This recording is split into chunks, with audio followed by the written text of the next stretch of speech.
Hello प्यारे बच्चों, कैसे हो आप सब।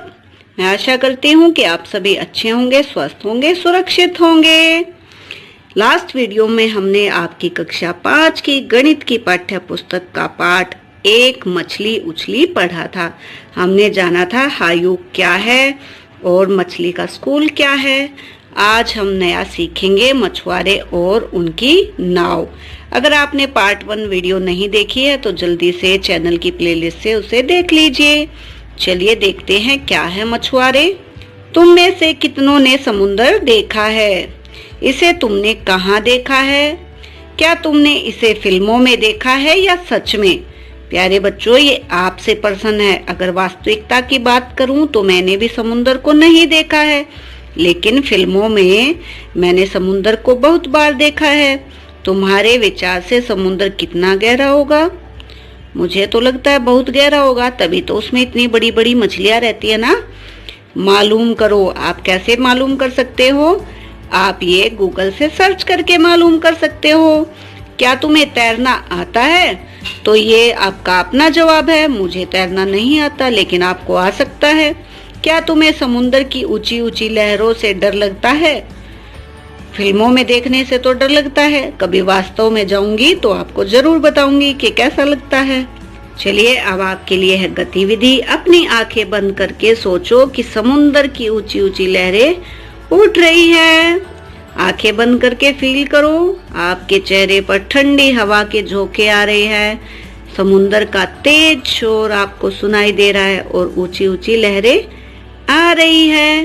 तुम्हारे विचार में कितनी ऊपर उठ सकती हैं लहरें? क्या तुम्हें पता है? मुझे तो लग रहा है कि मेरे घर से भी ऊंची लहरें उठती होंगी। अब आप बताओ अपनी कल्पना से मुझे। चलिए आगे देखते हैं। कल्पना करो कि मछुआरे अपनी नाव में बैठे हैं और लहरों के साथ उनकी नाव ऊपर नीचे हो रही है। ये देखो आप, ये हैं लहरें।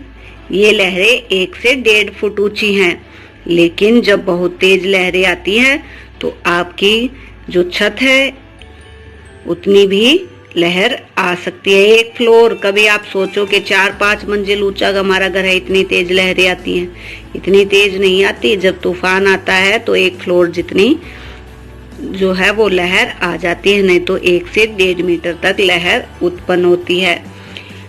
मछुआरे अंधेरे में भी अपनी यात्रा शुरू कर देते हैं। कुछ मछुआरे अपनी लकड़ी के फट्टों के साथ साधारण सी दिखने वाली नाव में जाते हैं। अगर समुंदर उफान पर हो, तेज हवा के साथ साथ ऊंची लहरें भी उठ रही हो, तब इन मछुआरों को बहुत मुश्किल का सामना करना पड़ता है। अब आप समझ गए क्यों करना पड़ता है? क्योंकि नाव तो छोटी है, लकड़ी की है। अगर तेज लहरें आ गई, मौसम खराब है, हवा तेज चल रही है, तो ये पलट सकती है और जो मछुआरे हैं उनकी जान जोखिम में पड़ सकती है। चलिए आगे देखते हैं। लकड़ी के फट्टों से बनी नाव बहुत दूर तक नहीं जा पाती। यदि हवा साथ दे तो ऐसी नाव लगभग 1 घंटे में 4 किलोमीटर तक चली जाती है। आपको पता चला कि लकड़ी की नाव कितने धीरे चलती है? ये देखिए क्या लिखा हुआ है, 1 घंटे में कितनी जाती है? 4 किलोमीटर। अब आपसे है एक सवाल, क्या है वो? 10 किलोमीटर तक जाने में इन्हें कितना समय लगेगा? ये जो मछुआरे हैं इनके पास है लकड़ी की बोट, तो इनको 1 घंटे में तो ये 4 किलोमीटर जाते हैं, लेकिन अगर इनको 10 किलोमीटर जाना हो तो कितना टाइम लगेगा, ये आपको बताना है। चलिए मिलकर निकालते हैं। आप देख पा रहे हैं मैंने लिखा हुआ है पेंसिल से। 4 किलोमीटर दूरी तय करने में नाव द्वारा लिया गया समय कितना है? 1 घंटा। 1 किलोमीटर ये जो नीचे कोमे लगे हैं सेम इसका मतलब होता है ऊपर की तरह। दूरी तय करने में नाव द्वारा लिया गया समय 1 किलोमीटर के लिए ज्यादा समय लगेगा या कम? कम लगेगा ना, इसलिए हमने क्या किया है, भाग। और भाग को कैसे लिख सकते हैं हम? भिन्न के रूप में, इसलिए मैंने लिखा 1/4 घंटा। अब प्रश्न है कि 10 किलोमीटर दूरी तय करने में नाव द्वारा लिया गया समय कितना होगा? तो हम 10 किलोमीटर तो ज्यादा हो गया ना, इसलिए ज्यादा के लिए क्या करते हैं हमेशा? गुना। तो अब मैंने 1/4 को 10 से गुना किया। अभी आपके सामने भिन्न का सवाल आ गया है। अगर मैं इसको गुना कर दूं तो ये आ गया 10/4। अब उसको 2 से भाग किया ऊपर, 2 से भाग किया नीचे, जिसको हम काटना भी बोलते हैं, तो ये आएगा 5/2। अब 2 से 5 को भाग करेंगे तो हमारे पास आएगा 2 सही 1/2, यानी कि 2.5 घंटे। मैं आशा करती हूँ कि आप समझ गए होंगे। आगे प्रश्न है, अंदाजा लगाओ कि तुम तेज चलकर 1 घंटे में कितनी दूर जा सकते हो। वैसे तो आप 1 घंटे में ही थक जाओगे, लेकिन अगर अंदाजन हम तेज चलते हैं तो अगर मैं अपनी बात करूं तो मैं भी 4 से 5 किलोमीटर चली जाती हूं आराम से। आप भी 1 घंटे में 4 से 5 किलोमीटर दूरी तय कर सकते हैं, लेकिन आप इसका प्रयोग भी कर सकते हैं सुबह मॉर्निंग वॉक में कि आपने कितनी दूरी तय की। आगे जानते हैं अब मछुआरे के बारे में कुछ और। मछुआरे हवा को महसूस कर सकते हैं और सूरज को देखकर अपना रास्ता खोज सकते हैं। क्या मुझे बता सकते हो कि सूरज को देखकर उनको कैसे पता चलता है रास्ते में कि किधर कौन सी दिशा है? हम सबको पता है कि सूर्य उदय कहाँ से होते हैं। सूर्य उदय पूर्व से होते हैं और छिपते कहाँ पे है? पश्चिम से। बस। और दिन में कहाँ होते हैं वो? दक्षिण में होते हैं, दोपहर के समय। तो इसी का जो ज्ञान है वो मछुआरों को भी होता है, और जो समय होता है उसके से वो अंदाजा लगा लेते हैं समुद्र में कि सूर्य किस दिशा में है और उनको किस दिशा में जाना है। हमें से बहुत से तो समुद्र में रास्ता ही भूल जाएंगे, बिल्कुल, क्योंकि वहाँ आपके पास कोई सिंबल थोड़ी ना है, मैप थोड़ी ना है। जैसे यहाँ पे सड़कें हैं, वहाँ तो समुद्र में तो चारों तरफ पानी ही पानी है। यहाँ पर केवल पानी ही पानी दिखाई देता है और कुछ नहीं। चलिए आगे देखते हैं। पता करो, सूरज की ओर देखो और पता करो कि वह किस दिशा में उगता है। अभी मैंने ऊपर आपको यही बताया था ना, जब सुबह उठ के आप जब सूरज उगता है तो उसकी तरफ फेस करना, वो दिशा होगी पूर्व दिशा। तुम जहाँ भी हो देखो कि तुम्हारे पूर्व में कौन कौन सी मजेदार चीजें हैं। तो ये अब आपको अपने घर में देखनी है कि पूर्व में क्या है। आपकी दीवार पे आपके कौन से पड़ोसी आपकी पूर्व दिशा में है। अपने पश्चिम की ओर देखने वाली 2 चीजों के नाम लिखो। तो यहाँ पे भी आप सभी बच्चों के अलग आंसर होंगे, क्योंकि सबके घर जो पश्चिम है उनमें एक जैसी चीजें होना तो मुश्किल है ना। तो ये आपको अपने घर के पश्चिम वाली चीजें यहाँ पर लिखनी है। चलिए आगे देखते हैं। वाह, कितनी मछलियाँ! समुद्र के अंदर मछुआरे उस जगह को ढूंढते हैं जहां उन्हें ज्यादा मछलियां मिल सके। वहां वे अपना जाल फैलाते हैं। उन्हें मछलियों को जाल में आने के लिए कई घंटों तक इंतजार करना पड़ता है। प्यारे बच्चों, ऐसा नहीं है कि मछली पकड़ने गए और झट से वहां से डोला भर के ले आए। मछलियां के लिए जाल बिछाना पड़ता है और उस जाल में मछलियों के लिए कुछ चारा भी लगाना पड़ता है। उसी को खाने तो वो आती हैं, तभी तो वो जाल में फंस जाती हैं। इसमें कई घंटों का समय भी लग सकता है। चलिए आगे देखते हैं। अलग अलग तरह की नाव को देखो। तो आपने देखा होगा ना, फिल्मों में छोटी नाव भी होती है, बड़ी नाव भी होती है। आप कभी झील पे गए हैं? जैसे हमारे यहाँ पर सुखना लेक है, तिलियार झील है, तो इन पर भी नाव बनी हुई है। नाव ऐसी नाव भी हैं जिनको 2 व्यक्ति चला सकते हैं, ऐसी जिसमें बहुत से बैठ के भी जा सकते हैं, और एक बड़ा समुद्री जहाज भी होता है ना, जिसमें बहुत सारा सामान रखा होता है, बहुत से इंसान होते हैं, वो कई दिनों तक समुद्र में रहता है। तो नाव भी अलग अलग तरह की होती हैं। चलिए जानते हैं। कुछ नाव में मोटर लगी होती है और वे समुद्र में बहुत दूर तक चली जाती हैं। समुद्र में दूर जाकर उन्हें ज्यादा मछलियां मिल जाती हैं। मोटर लगी नावें लगभग 20 किलोमीटर प्रति घंटे की चाल से चलती है।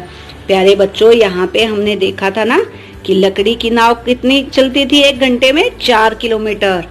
जबकि मोटर वाली जो बोट है वो 1 घंटे में कितनी जाती है?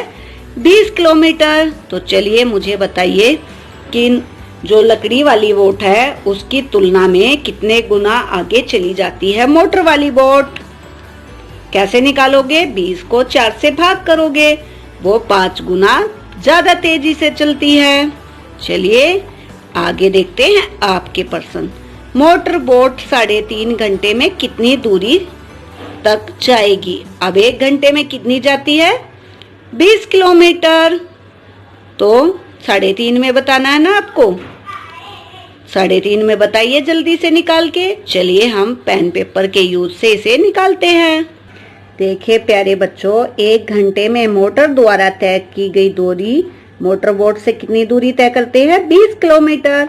अब हमारे पास 3.5 घंटे हमें फ्रैक्शन में दिया गया है, यानी कि भिन्न में, तो हमें भिन्न में लिखना 3 और आधा, तो ये हुआ 3.5 घंटे।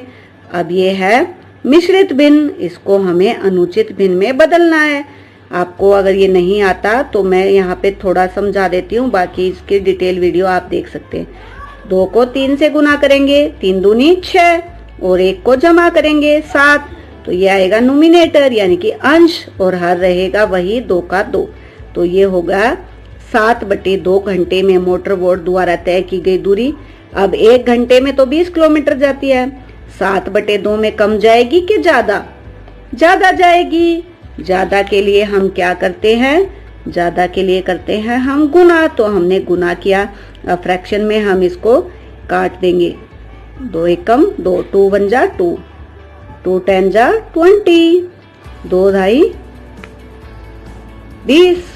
अब हमारे पास नीचे बचा 1 और ऊपर बचा 10 और 7, तो 10 और 7 को मल्टीप्लाई करेंगे, 10 गुना 7 70, 10 मल्टीप्लाई 7 70 किलोमीटर। तो जो वोट है हमारी मोटर वोट, वो 3.5 घंटे में कहाँ चली जाएगी? वो चली जाएगी 70 किलोमीटर दूर। आपको समझ आ गया? अगर नहीं तो आप फिर से इस क्वेश्चन को देख सकते हैं। आगे है 85 किलोमीटर जाने में उसे कितना समय लगेगा? अब वो पहले उसने समय की बात की थी ना, अब उसने किलोमीटर दिए हुए हैं, तो चलिए फिर से निकालते हैं अपना क्वेश्चन। प्यारे बच्चों, आपको यहाँ पर एक चीज ध्यान रखनी है, जो भी चीजें हमें 2 दी हैं, देखो यहाँ पे भी किलोमीटर और किलोमीटर दिया हुआ था, तो इनको पहले लिखते हैं। ऊपर वाले क्वेश्चन में हमें घंटे और घंटे दिए गए थे, किलोमीटर निकालने थे, तो जो भी निकालना है उसको इक्वल से इधर रखना है। समझ गए आप? देखें, 20 किलोमीटर दूरी तय करने में मोटर बोट द्वारा लिया गया समय क्या होगा? 1 घंटा। 1 किलोमीटर दूरी तय करने में मोटर बोट द्वारा लिया गया समय, अब ये कम होगा क्योंकि 1 किलोमीटर तो कम टाइम में जाएगी, तो 1/20 भाग है ना, तो फ्रैक्शन आ गई। अब उसने पूछा है 85 किलोमीटर 85 किलोमीटर दूरी तय करने में मोटर बोट द्वारा लिया गया समय कितना होगा?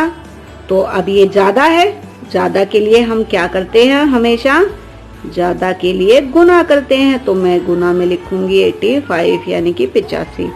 अब हमें एक ऐसा नंबर देखना है जिससे हम ऊपर और नीचे डिवाइड कर सकते हैं, तो ये दोनों किसके टेबल में जाते हैं? किसके पहाड़े में? 5 के। 5 चौक 20, 5 एकम 5, 3 हासिल गया, 5 सत्ते 35। अब ऐसा कोई भी पहाड़ा नहीं है जिसमें 17 और 4 जाए। क्यों? क्योंकि 17 जो है वो प्राइम नंबर है, अभाज्य संख्या है। अगर आपने इनके बारे में नहीं पढ़ा तो आप चैनल से इनके बारे में जान ले कि कौन सी संख्या अभाज्य है, कौन सी भाज्य है। तो ये आ गया हमारा 17/4। लेकिन इसको, ये तो इम्प्रॉपर फ्रैक्शन है ना, अनुचित भिन्न, इसको हमें मिश्रित भिन्न में बदलना है। अगर आपको नहीं आता है तो मैं सिखा देती हूँ। ऐसे आपको भाग करना है, 17 किस से भाग करना है? 4 से, तो 4 के पहाड़े में 4 चौक 16, तो ये आया हमारा 1। अब क्या करेंगे इसको? ये आएगा, देखते हैं अब इसको कैसे लिखेंगे। जो हमारा रिमाइंडर है उसको लिखेंगे ऊपर, और जिससे भाग किया है उसको नीचे, और जो भाग फलाया है उसको आगे। तो ये आया हमारा 4 सही 1/4। यही हमारा उत्तर है, 4 सही 1/4 घंटे लगेंगे मोटर बोट को 85 यानी कि 85 किलोमीटर की दूरी तय करने में। आई होप आप अच्छे से इस सवाल को समझ गए होंगे। नेक्स्ट पेज पे है आपकी बहुत सारी वोट, मोटर वोट, लंबी पूंछ की नाव, बड़ी मशीन की नाव, जिसे ट्रोयल भी बोलते हैं। अब चलिए जानते हैं इनके बारे में। लेकिन अब मछुआरे बहुत चिंतित हैं क्योंकि इस मछली व्यापार में कुछ बड़ी बड़ी मशीन लगी हुई नावें आ गई हैं। वे समुद्र में बहुत दूर जाकर गहरे पानी में बड़े बड़े जाल डालते हैं। इस प्रकार वे बहुत सारी मछलियां पकड़ लेते हैं और समुद्र के किनारे पर बहुत कम मछलियां रह जाती हैं। ये नावें ज्यादा दिनों तक समुद्र में रह पाती हैं।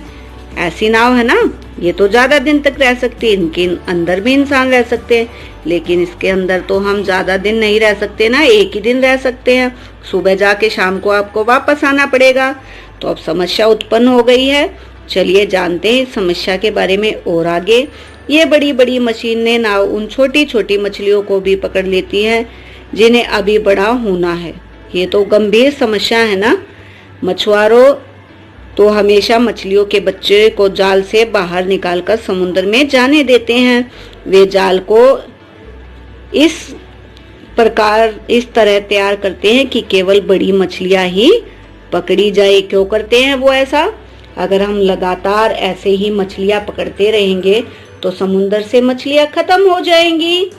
इसलिए जो छोटे मछुआरे हैं वो मछली के बच्चों को कभी नहीं पकड़ते, उनको बड़ा होने देते हैं। लेकिन जो मशीनों वाली नाव आ गई हैं वो तो बच्चों को, बड़ों को, किसी को भी नहीं छोड़ती हैं, सभी को पकड़ के ले आती हैं।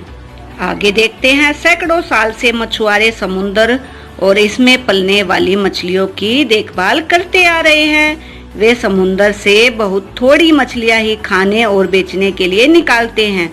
उनका कहना है कि अगर मशीनी नाव द्वारा रोज हजारों किलोग्राम मछलियां समुद्र से निकाली जाएंगी तो वह दिन दूर नहीं जब एक भी मछली समुद्र में नहीं बचेगी। वो बिल्कुल सही कह रहे हैं। प्यारे बच्चों, देखो आपके लिए एक एक्टिविटी दी गई है। नदियों और समुद्र में मछलियों पर बढ़ते हुए खतरे पर रिपोर्ट लिखो। ये रिपोर्ट आप इजीली प्राप्त कर सकते हैं। गूगल में जाइए और सर्च कीजिए। वहां पर आप पाएंगे कि लगातार मछलियों की संख्या समुद्र में कम हो रही है। प्रकृति के संतुलन को बनाना बहुत ही आवश्यक है। प्रकृति ने हमें एक जीव चक्र के अनुसार बनाया है। मछलियों का महत्व बहुत अधिक है। समुद्र में बहुत से जीव हैं जो एक दूसरे पर निर्भर हैं। जो समुद्र है हमारा, उसके बहुत से जो काई वगैरह, शैवाल वगैरह है वो मछलियां खाती हैं, जिससे समुद्र साफ रहता है। नहीं तो समुद्र भी ज्यादा प्रदूषित हो जाएगा। ऐसे बहुत से इफेक्ट है जो कि हमारे सामने आएंगे। अगर मछलियां समाप्त हो जाएंगी तो हमें अपने लालच के लिए ऐसा बिल्कुल भी नहीं करना चाहिए जिससे प्रकृति को हानि हो, प्राकृतिक संतुलन बिगड़ जाए। मैं आशा करती हूँ कि आप इस रिपोर्ट के बारे में जल्दी से जान पाएंगे और अपनी नोटबुक में लिखेंगे। आप मुझसे भी इस बारे में डिस्कस कर सकते हैं। नीचे कमेंट बॉक्स में आप अपने कमेंट में लिख सकते हैं। चलिए मिलते हैं नेक्स्ट वीडियो में, जो कि होगी पार्ट 3 वीडियो, जिसमें हम जानेंगे किस नाव में कितना आता है। ये वीडियो नहीं तो ज्यादा लंबी हो जाएगी, इसके लिए हमें फिर से मिलना पड़ेगा अपने पार्ट 3 में। और हाँ, जो बच्चे चैनल पर नए आए हैं वो प्लीज अपने इस एजुकेशनल चैनल को सब्सक्राइब कर ले, ताकि मैं और आप मिलते रहें, मिलके पढ़ाई करते रहें और कुछ ना कुछ नया सीखते रहें। Take care.